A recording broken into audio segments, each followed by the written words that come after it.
we're like a group of, I would describe as like a family, like come together with each other point of view and show the world what, like, our perspective.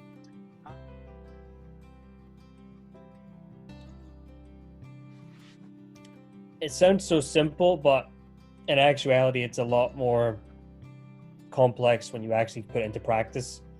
Because with transition, you don't just, oh, you leave school and that's it. You have to have it has to be a gradual process that's built up. It can't be just, shoehorned. What actually happened was I fell for a gap in the system somehow, and I went from having support on a weekly to 2 weekly basis to having nothing for 2.5 years. Didn't see a psychiatrist, didn't see anyone, there was nobody reviewing medication.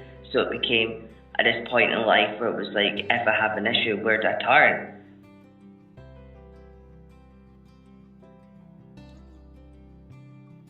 They should have not treated everyone with autism the same. I mean, it's tempting to want to treat people equally, but at the same time, it's important to be aware that everyone develops differently and everyone has different levels of ability, like competence rather, yeah. Employment-wise, I don't want to really go into the whole 9 to 5 days a week job. Because I felt there was areas that could improve, like the work placement. Like, I felt the work placement could have done better.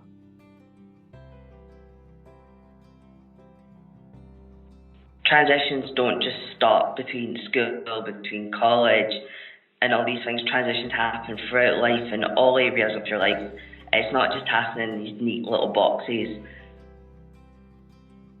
It needs to have people involved in the planning process. It needs parents, it needs lecturers, it needs support services, and of course it needs the young person at the center of the operation. Because if the young person doesn't feel like they're at the center of the planning process, then how do they expect to make a smooth transition when they don't even feel like they're being listened to? People like who require additional support needs, it's like we have the anxiety. It's not the anxiety because of the autism. Well, it's partly due to the autism, but I think the secret is it's the fear of not being listened to and the fear of not being taken seriously. Mm-hmm. Yeah, that's something that really needs to end.